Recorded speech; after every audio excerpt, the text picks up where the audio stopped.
Hello friends, welcome back to our channel. భారతదేశ నావికా దళాన్ని మరింత సమర్థవంతంగా అభివృద్ధి చేసేందుకు P-75 సబ్మెరైన్ ప్రాజెక్టు వేగంగా అమలవుతోంది. ఈ ప్రాజెక్టు కింద 6 ఆధునిక జలాంతర్గాములు నిర్మించనున్నారు. ఎయిర్ ఇండిపెండెంట్ ప్రొపల్షన్ వ్యవస్థతో వీటిని తయారు చేయడం వల్ల జలాంతర్గాములు దీర్ఘకాలం నీటి అడుగున మునిగిపోయే సామర్థ్యాన్ని పొందుతాయి.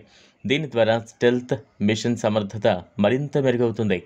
భారత రక్షణ మంత్రిత్వ శాఖ 70,000 కోట్ల భారీ ప్రాజెక్టు కోసం Mazagon dock ship builders limited, జర్మనీకి చెందిన Thyssen and Krupp marine systems సంయుక్త బిడ్ను ఆమోదించింది. అయితే ఎయిర్ ఇండిపెండెంట్ ప్రొపల్షన్ సాంకేతిక ప్రమాణాలు పూర్తిగా లేనందున L&T స్పెయిన్ నవాంతియా బిడ్ తిరస్కరించబడింది.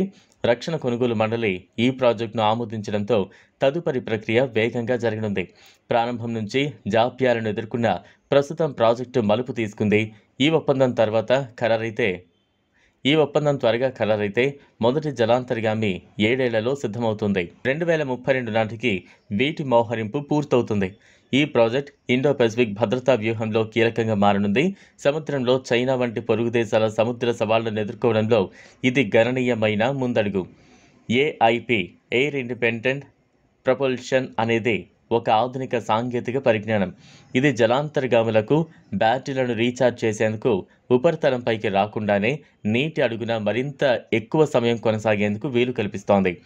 సాధారణంగా డీజిల్, ఎలక్ట్రిక్ జలాంతర్గాములు క్రమానుగతంగా పైకి రావాల్సి ఉంటుంది. AIP ఉన్నవాటి భద్రత, స్టెల్త్ సామర్థ్యం విపరీతంగా పెరుగుతుంది. AIP టెక్నాలజీ ప్రధాన ప్రయోజనాలు ఇవే. AIP వ్యవస్థ వల్ల జలాంతర్గాములు వారాల పాటు మునిగిపోవచ్చు. కానీ సాధారణ డీజిల్ జలాంతర్గాములు కేవలం కొన్ని రోజులు మాత్రమే నీటిలో ఉండగలవు. ఉపరితలంపైకి రావాల్సిన అవసరం లేకపోవడం వల్ల శత్రు రాడార్ లేదా సోనార్ గుర్తించలేదు. దీని ద్వారా యుద్ధ సమయంలో వ్యూహాత్మక ప్రయోజనం లభిస్తుంది. AIP వ్యవస్థ తక్కువ ఇంధనాన్ని ఉపయోగించి ఎక్కువ శక్తిని ఉత్పత్తి చేయగలుగుతుంది. దీంతో నిర్వహణ ఖర్చులు తగ్గుతాయి. AIP వ్యవస్థ శత్రు సోనార్లను తప్పించగలదు, ఎందుకంటే ఇది సాంప్రదాయ డీజిల్ ఇంజన్ల కంటే చాలా తక్కువ శబ్దం చేస్తుంది. సముద్ర యుద్ధాల్లో ఇండో పెసిఫిక్ ప్రాంతంలో భారతదేశం గణనీయమైన ఆధిక్యతను పొందేందుకు ఇది ఎంతగానో సహాయపడుతుంది. ప్రాజెక్ట్ భారత రక్షణ వ్యూహంలో ఒక కీలకమైన అడుగు. ఈ 6 ఆధునిక జలాంతర్గాముల నిర్మాణం వల్ల భారతదేశం సముద్ర శక్తిగా మరింత స్థిరపడుతుంది. ఇది మేక్ ఇన్ ఇండియా ప్రాజెక్టును బలోపేతం చేయడమే కాకుండా భారత నావికా దళ భద్రతా అవసరాలను తీర్చేందుకు కీలక పాత్ర పోషిస్తోంది. ఈ టెక్నాలజీ సముద్ర సైనిక చర్యల్లో కీలక మార్పును తెస్తోంది.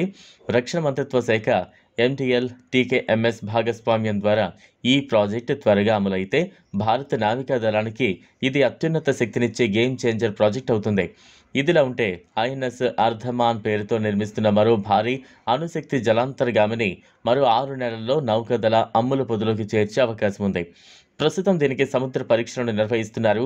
INS అరిహంత్, INS అరిఘాత్ కంటే 3వ అణు సబ్మెరైన్ మరింత పెద్దది కావడం విశేషం. INS అర్ధమాన్తో పాటు మరో అణు సబ్మెరైన్ కూడా నిర్మిస్తున్నట్టు తెలుస్తోంది. ఈ వీడియో మీకు నచ్చినట్లయితే లైక్ చేయండి, షేర్ చేయండి, ఛానల్ను సబ్స్క్రైబ్ చేసుకోండి. Thanks for watching.